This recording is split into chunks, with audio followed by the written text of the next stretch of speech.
एक आदमी एक चिकित्सक की दुकान पर पहुंचा और वहां पर पहुंचकर उसने उससे जहर मांगा।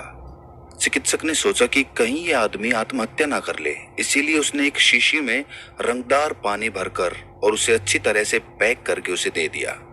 घर पहुंचकर उस आदमी ने अपनी पत्नी के नाम आखिरी खत लिखा। उसने उस खत को बंद किया और टेबल पर रख दिया और रंगीन पानी पीकर वहीं पर लेट गया। थोड़ी देर बाद उसके शरीर में जहर के सभी प्रभाव प्रकट होने लगे। हालत ज्यादा बिगड़ती देख उसे अस्पताल पहुंचाया गया। डॉक्टरों ने उसका निरीक्षण किया, उसकी जांच की। उन्होंने बताया कि इसने तो जहर पिया ही नहीं है, क्योंकि इसके पेट में जहर के कोई चिन्ह मौजूद नहीं है, परंतु जहर से जो लक्षण या पीड़ा शरीर में पैदा होती है वो सभी स्पष्ट दिखाई दे रहे थे। उसे ठीक होने में 1 सप्ताह लग गया। यदि उसे फौरन अस्पताल ना पहुंचाया जाता तो शायद उसकी मृत्यु भी हो सकती थी। दोस्तों, विज्ञान ने ये सिद्ध कर दिया है कि मनुष्य की भावनाओं का उसकी शारीरिक क्रियाओं पर बहुत गहरा प्रभाव पड़ता है। इस बात के भी अनेक प्रमाण मौजूद है कि यदि कोई आदमी बीमार हो परंतु उसका मन शांत हो तो वो जल्दी अपनी बीमारी से छुटकारा पा सकता है। ऐसा रोगी जल्दी ठीक हो सकता है। परंतु इसके विपरीत यदि किसी आदमी को कोई छोटी मोटी बीमारी भी हो लेकिन उसके मन में कोई शंका, डर या फिर कोई चिंता बसी हुई हो तो ऐसे रोगी को ठीक करना बहुत मुश्किल हो जाता है।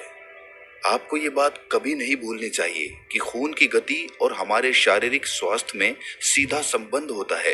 यदि खून की गति में कोई गड़बड़ हो जाती है तो हम रोगी हो जाते हैं, और इसके विपरीत यदि वो ठीक तरह से चलती है तो हम स्वस्थ रहते हैं। आप ये तो जानते ही होंगे कि मन में जो उथल पुथल होती है वो हमारे खून के प्रवाह को भी प्रभावित करती है। मन में जो भी परिवर्तन होता है वो स्पष्ट रूप से हमारे खून के बहाव में भी परिवर्तन कर देता है। क्रोध आने पर, कोई डर उत्पन्न हो जाने पर अथवा किसी प्रकार की दुर्घटना घट जाने पर हमारे खून के प्रवाह के प्रमुख स्रोत हृदय पर फौरन प्रभाव पड़ता है। आपको ये भी पता होगा कि क्रोध आने पर रक्तचाप बढ़ जाता है। ऐसा कहा जाता है कि यदि घोड़े का मालिक घोड़े को चाबुक लगाए या यूं कि उसे डांटे फटकारे तो घोड़े के हृदय की धड़कन 10-12 बार प्रति मिनट अधिक तेज हो जाती है। क्रोध, चिंता, भय या फिर अन्य किसी भी प्रकार के मानसिक कष्टों, क्लेशों एवं तनाव आदि से खून के प्रवाह में भारी परिवर्तन होता है। उस परिवर्तन का शरीर के अंगों पर भी प्रभाव पड़ता है। वे रोगों को ग्रहण करने लगते हैं और इस प्रकार मनुष्य की आयु कम होने लगती है। मन में बीमारी के दूर होने के प्रति जितना शक होता है, रोग के कारण जितनी चिंताएं अधिक बढ़ जाती हैं, तो रोग जितना कष्टकारी होता है उससे भी ज्यादा कष्टकारी हो जाता है। शरीर पर मुर्दनी सी छा जाती है तथा निरंतर मनहूसियत छाई रहने से रोग शरीर को आ घेरने लगते हैं। आपने ये भी महसूस किया होगा कि अपमान या अन्याय होते ही आपका मन मस्तिष्क तुरंत विद्रोह कर उठता है तथा उसमें एक विस्फोट सा हो जाता है। इससे ये सिद्ध होता है कि भावनाओं का हमारे शरीर के सेल्स से बड़ा गहरा संबंध होता है। डर का भी मानव शरीर के विभिन्न अंगों जैसे गुर्दे, हृदय और पाचन अंगों पर तुरंत ही प्रभाव पड़ता है, और कभी कभी तो ये प्रभाव बड़ा घातक भी सिद्ध होता है। वास्तव में कोई विरला इंसान ही ऐसा होगा जो भय रहित होकर, डर से मुक्त होकर जीवन का पूर्ण आनंद प्राप्त कर सका हो। हम पूरी तरह निश्चिंत कभी हो ही नहीं पाते। आनंद का कोई क्षण जब कभी हमारी ओर आता है तो हमारे मन में बैठा हुआ डर उसे उड़ा देता है। क्या आप बता सकते हैं कि अब तक आपके जीवन में आनंद के कितने दिन आए? कितने दिन आप चिंताओं से मुक्त रहे? और आपके जीवन में कितने दिन ऐसे बीते कि जब आप दिन भर मुस्कुराते रहे? संभव है कि हमारे मन में डर की जड़ें बचपन से ही जमी हों। ये डर बाल्यावस्था से ही आरंभ हुआ हो, क्योंकि प्राय सभी देशों में बूढ़ी आया या दादी नानी बच्चों को ऐसी कहानियां सुनाया करती हैं जिनसे बच्चों के कोमल मन पर डर की एक छाया सी पड़ जाती है।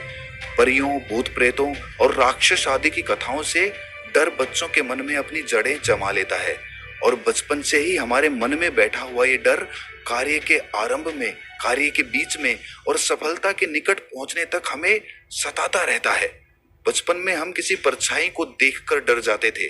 उसकी इतनी गहरी छाप हमारे मन पर पड़ी रहती थी कि हम सदा यही सोच सोच कर डरा करते थे कि कहीं ये ना हो जाए, कहीं ऐसा ना हो जाए, कहीं वैसा ना हो जाए। अब क्या होगा? अधिकतर ये सभी प्रकार के डर हमें इतना कष्ट पहुंचाते रहते हैं कि किसी कष्ट को भोगने के बाद भी हमें उतना दुख नहीं होता जितना दुख हम पहले ही भोग चुके होते हैं। प्राय सभी लोगों के अंतर मन में किसी ना किसी प्रकार का डर छिपा रहता है, चाहे वो बीमारी का डर हो, दुर्घटना का डर हो, व्यापार के घाटे का डर हो, नौकरी छूट जाने का या फिर मृत्यु का डर हो। कोई ना कोई डर हमेशा छिपा रहता है और केवल छिपा ही नहीं रहता, वो अंदर ही अंदर हम पर आक्रमण करता रहता है और हमें खोखला कर देता है। कुछ लोग यात्रा करते हैं तो उनके मन में दुर्घटना की आशंका बनी रहती है। कुछ लोग ऐसे होते हैं जिन्हें किसी बीमारी का डर जीवन भर घेरे रहता है। आनंदपूर्ण विचार की तरंगों में बड़ी ताकत होती है। जब भी कोई चिंता आपको घेरे, उस समय दूसरों की प्रशंसा कीजिए, हंसी मजाक की बातें कीजिए, किसी खेल में अपना मन लगाइए, मनोरंजन के काम कीजिए, मन में हौसले और उत्साह से भरी बातें सोचिए। ऐसा करते ही आपकी चिंताओं के बादल फौरन छंट जाएंगे और चिंता आपके मन से गायब हो जाएगी। डर के विचार हमारी रोग निरोधक शक्ति को कम कर देते हैं, जिससे हमारे शरीर के अंग अपने कर्तव्य का पूरी तरह निर्वाह नहीं कर पाते। फलस्वरूप तरह तरह की बीमारियां हमें घेर लेती हैं। यदि आप स्वस्थ और प्रसन्न चित्त रहना चाहते हैं तो भय रूपी राक्षस को कदापि अपने अंदर पनपने ना दें। आप अपनी कल्पना से ही मन में डर की स्थापना करते हैं, वास्तव में उसकी कहीं भी कोई सत्ता नहीं होती। जब आप अपने अंदर की कमी महसूस करते हैं तब डर उत्पन्न हो जाता है और यही डर बीमारियों और संकटों को आपके साथ जोड़ देता है। ये प्राकृतिक नियम है कि जिस वस्तु से हम डर जाते हैं वही वस्तु हमारी ओर आकर्षित हो जाती है।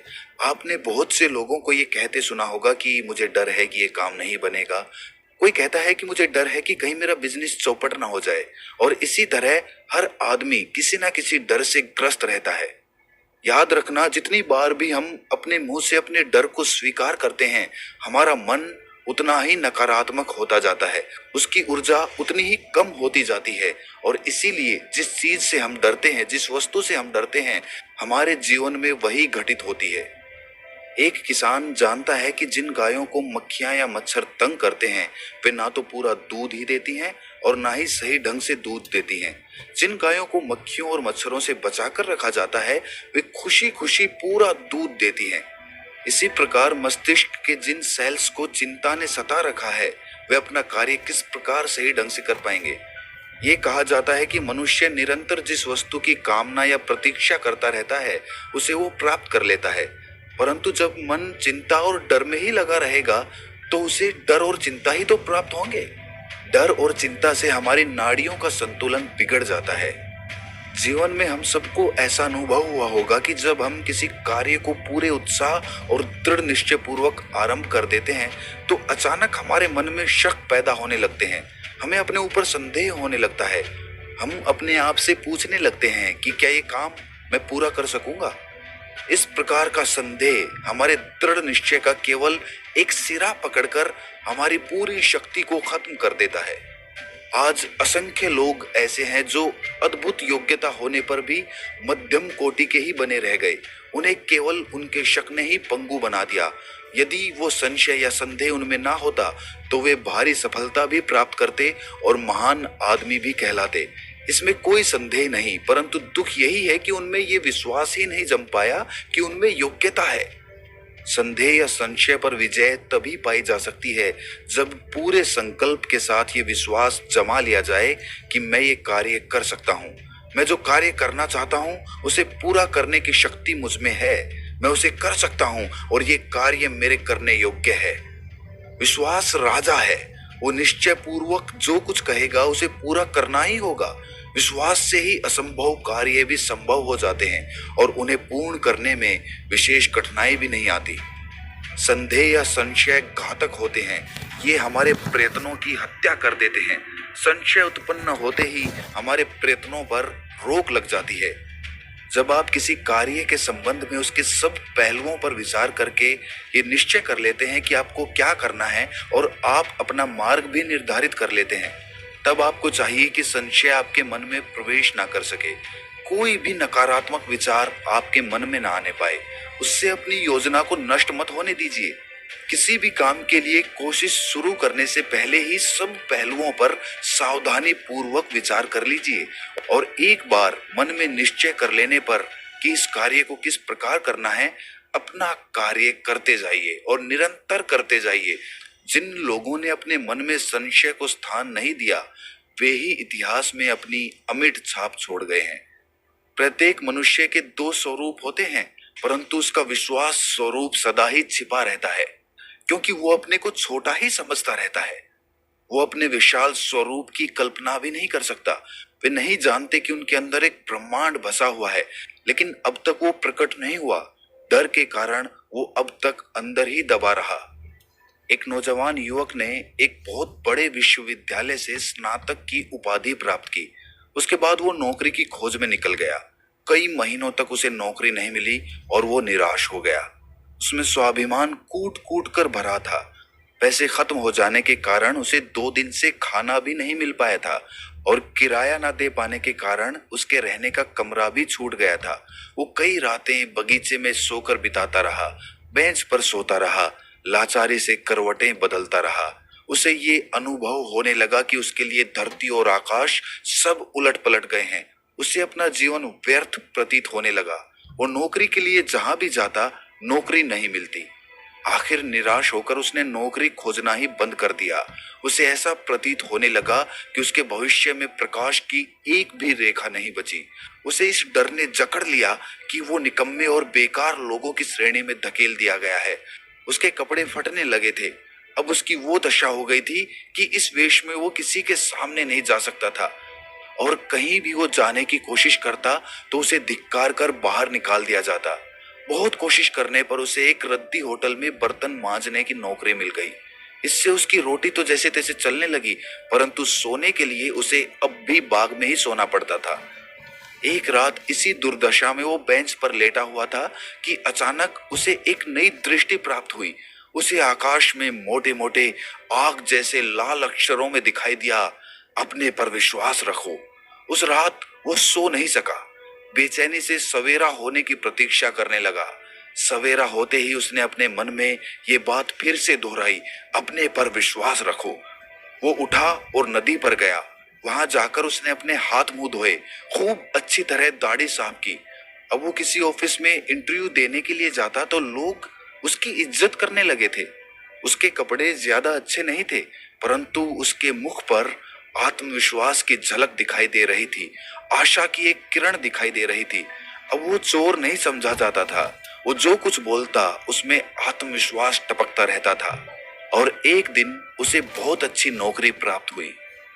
दोस्तों, डर हमारे मन को कमजोर कर देता है, हमारे दिमाग का, हमारे मन का संतुलन बिगाड़ देता है और आत्मविश्वास कुछ ना होते हुए भी राजा की तरह जिंदगी जीना हम में एक अद्भुत शक्ति पैदा करता है, जिस शक्ति का इस्तेमाल करके हम दुनिया में कुछ भी हासिल कर सकते हैं। लगे रहिए, आत्मविश्वास रखिए अपने ऊपर और अपने मन में किसी भी डर के लिए, किसी भी संशय के लिए कोई जगह खाली मत छोड़िए। तो मानव शरीर मिलना अपने आप में एक दुख होता है और बीमारियों के बारे में सोच सोचकर हम इस दुख को और ज्यादा बढ़ा लेते हैं। हम सबको पता होता है कि जीवन की अलग अलग अवस्थाएं होती हैं। बचपन, जवानी, बुढ़ापा सब बारी बारी से आता है और ये भी पता होता है कि उम्र बढ़ने के साथ उसमें बीमारियां भी आएंगी। लेकिन इसका पता होते हुए भी हम इतने डरे डरे रहते हैं कि ये बीमारियां हमारे मनो मस्तिष्क पर अपना कब्जा जमा लेती हैं। जो लोग शारीरिक पीड़ा होने पर भी हमेशा खुश रहते हैं, ऐसे लोग दूसरों के लिए एक उदाहरण छोड़ जाते हैं। वो छोड़ जाते हैं जिंदगी जीने का तरीका। लोगों को ऐसे लोगों से सीखना चाहिए जिनके पास कुछ नहीं है, धन संपदा तो छोड़ो, उनके पास अपना शरीर भी स्वस्थ नहीं है और फिर भी वो लोग हंसी खुशी से जीते हैं। हाँ, आप सही सुन रहे हैं, मौजूद हैं ऐसे लोग, हमारे आसपास ही देखने पर मिल जाएंगे, लेकिन हम उनकी तरफ कभी ध्यान ही नहीं देते। हमें दुनिया में अपना दुख ही सबसे बड़ा दुख लगता है, लेकिन जब आप बाहर निकल कर देखेंगे तब आपको पता चलेगा कि आपसे भी ज्यादा दुखी लोग यहाँ पर मौजूद हैं और बावजूद इसके वो खुशी खुशी अपना जीवन जीते हैं। अगर सोचने से, चिंता करने से दुख दूर हो जाते तो सभी के दुख दूर हो चुके होते। क्योंकि अधिकतर लोग सिर्फ चिंता करते हैं, दुख में रहते हैं, लेकिन उनके जीवन में कुछ भी नहीं बदलता। उनका जीवन वैसे का वैसा चलता रहता है, बल्कि उससे भी ज्यादा दुखी हो जाता है। किसी ने क्या खूब कहा है, अगर मजे में जीवन जीना है तो हमेशा विपरीत परिस्थितियों में खुश रहना सीखो। जब भी कोई दुख आए, मुस्कुराओ, हंसो और अपने आप से कहो कि यही तो जीवन है, यही तो जीने का तरीका है। दुख आते हैं, उनको झेलते जाओ, मुस्कुराते हुए झेलते जाओ। झेलना शब्द भी गलत है। आप उस दुख के साक्षी बने रहो, उसे देखते रहो और धीरे धीरे आपको पता चलेगा कि सुख और दुख सिर्फ एक नाटक की तरह होते हैं। नाटक बदलता है तो सिचुएशन बदल जाती है। कभी सुख होता है तो कभी दुख होता है और हम उसमें सिर्फ अभिनय कर रहे होते हैं, अभिनेता होते हैं। लेकिन हमारी भूल यही होती है कि हम उस नाटक को ही सच्चाई मान बैठे हैं। नाटक में ही इतना घुल मिल गए हैं या फिर नाटक में ही इतना मजा आने लगा है कि वही जीवन की सच्चाई बन गया है। लेकिन वास्तविकता में ऐसा कुछ भी नहीं है, क्योंकि जिस भी चीज को आप यहाँ पर संजो के रखने की कोशिश करोगे, वही चीज जीवन के अंत में आपका साथ छोड़ देगी। तो फिर ये नाटक नहीं तो और क्या है? आप क्या संग्रह करना चाहते हैं? अपने शरीर को कितना ही बचाओगे, कितनी ही बीमारियों से उसे दूर रखोगे, वो तो एक दिन खत्म हो ही जाएगा। इस कथन का मतलब ये बिल्कुल नहीं है कि अपने ऊपर ध्यान ही मत दो, अपनी चिंता ही मत करो, अपने शरीर की देखभाल ही ना करो। वो सारी चीजें हमें करनी चाहिए, लेकिन उसके बारे में व्यर्थ में चिंता करना, हमेशा सोचते रहना, बीमारियों के बारे में नाना प्रकार की बातें अपने दिमाग में लाना, वो सब बेफिजूल होता है। हमारे जीवन के कीमती पलों को खा जाती है ये चिंता। जो समय आप हंस के आनंद में बिता सकते थे, वो समय आप चिंता में बिता देते हैं। अगर आप अपनी जीवन शैली के 24 घंटे देखें तो आपको पता चलेगा कि आप कितना समय चिंता में बिता देते हैं। शायद आप खुशी और आनंद से भरपूर आधा घंटा भी नहीं अपने साथ बिताते होंगे। मिलते हैं किसी अगली कहानी में, तब तक के लिए अपना ख्याल रखें।